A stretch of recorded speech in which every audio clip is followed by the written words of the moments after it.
ტრამპს ევროპის დასუსტება სურს?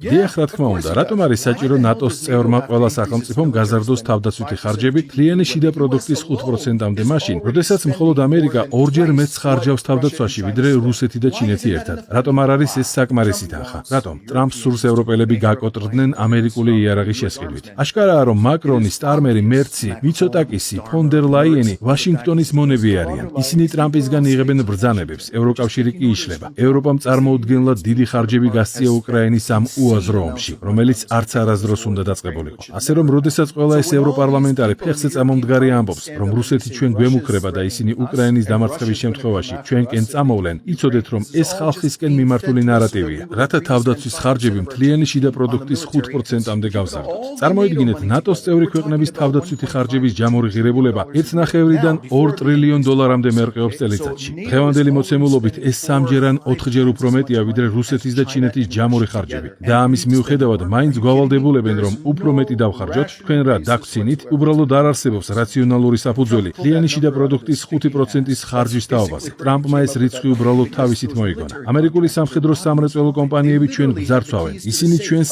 ეროვნულ საგანძურს გვყარავენ. ამას სხვა ახსნა არ აქვს. გვარწმუნებენ, რომ რუსეთი ბოროტი ქვეყანაა. ისინი ნატოს ქვეყანას დაესხმებიან თავს. ეს ხომ სისულელეა. რუსეთი ბოლო 3 წლის განმავლობაში ცდილობს უკრაინის აღმოსავლეთ ნაწილების დაკავებას. აზრი, რომ ისინი ევროკავშირისთვის ან ამერიკისთვის საფრთხეს წარმოადგენენ, ლოგიკური არ არის. დიახ, მათი მიზანია ჩვენ დაგვაშინონ და ამ პირობებს დავთანხმდეთ.